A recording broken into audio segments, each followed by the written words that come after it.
Much of what we experience in life repeats, but also presents itself anew.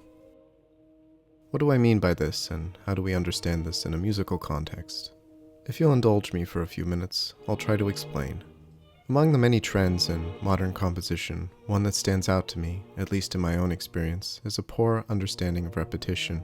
Too often in concerts or recitals of new or avant-garde works, I've encountered either a shocking lack of repetition or an annoying overuse of it.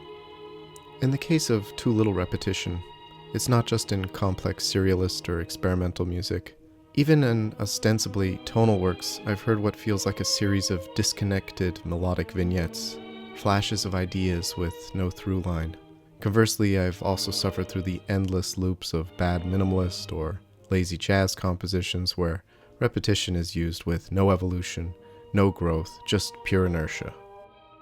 Years ago, I believed that the main reason this lack of repetition was harmful was because the audience wasn't given the chance to internalize what they had heard. Musical ideas jumped from one to the next too quickly, and while the performance might still be enjoyable on a sonic or emotional level, something deeper was lost, the ability to remember. If a week later an audience member can recall a melody or motif from your piece, their memory of that experience becomes richer. It's no longer just about how the musicians looked or the ambiance of the space. It's about the sound itself, embedded in their mind. Repetition allows music to leave a footprint. But over time, I've come to see that this is just one narrow way to understand repetition. Repetition isn't just about memory. It's something much deeper, something that connects us to how we experience the world around us. A year or two ago, I took a walk in the woods. It was early spring in the Vienna woods after a cold and wet April. The trees were finally awakening from their winter slumber, and though I've walked those trails many times before, something about that particular day gave me a new perspective on repetition.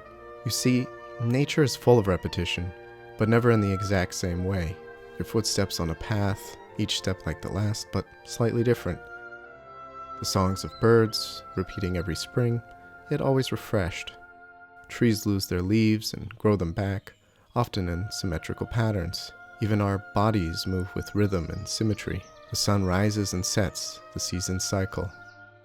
And yet, none of it ever truly repeats the same exact way twice. One spring is warmer, one winter is harsher. The same tree in the same forest sounds different, depending on the season. Leaves rustle, or branches whistle when bare in the winter. A brook might babble one month and freeze the next.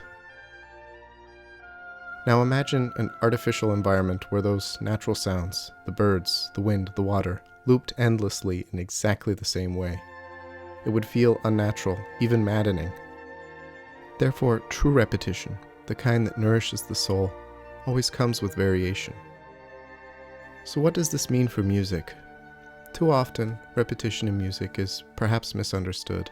It's not just about playing the same thing again, it's about transformation, development, familiarity, but perhaps with a surprise. The point of developing motif isn't just to be clever, it's to craft a sonic landscape that feels alive, perhaps like nature itself. Perhaps there's a micro level to musical repetition, motifs, rhythms, themes. These are like birdsong or footsteps or leaves rustling. Then there's a macro level, repeated sections in binary, ternary, rondo, or sonata form. These are like the cycles of day and night, or the changing of the seasons. Both levels are important, both must be handled with care. Too little repetition and your music risks feeling formless, fleeting. Too much and it feels mechanical and lifeless.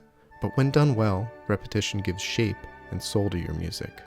I'm not claiming this is an absolute truth, but I do believe it's a useful lens, especially in a time where so much music, particularly in academic circles, seems divorced from tradition and meaning. There's a tendency to rely on extended techniques, gimmickry, or dense program notes full of abstract jargon. But music should speak for itself, like a bird's song. It doesn't need explanation. It needs to be heard. And so, if I write better music after a walk in the woods, maybe it's because that walk reminds me of how life repeats, not rigidly, but organically. Just as the seasons shift, just as the wind and light change, so too must our repetitions in music. Let the motifs evolve like branches in spring. Let the form return like a season, not like a loop. If you repeat something, ask yourself why. What are you trying to preserve? What are you trying to change?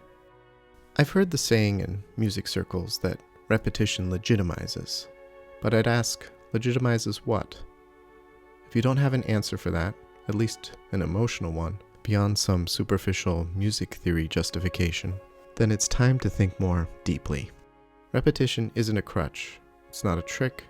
It's a reflection of how we live and perceive the world.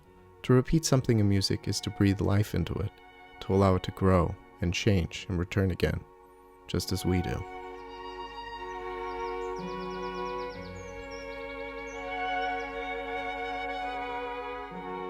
Thank you for watching. If you enjoyed the video and are seeking serious instruction in harmony and voice leading, I've created a course based on the very sources that trained the great composers of the past. Become a member to gain access to lessons as they are released.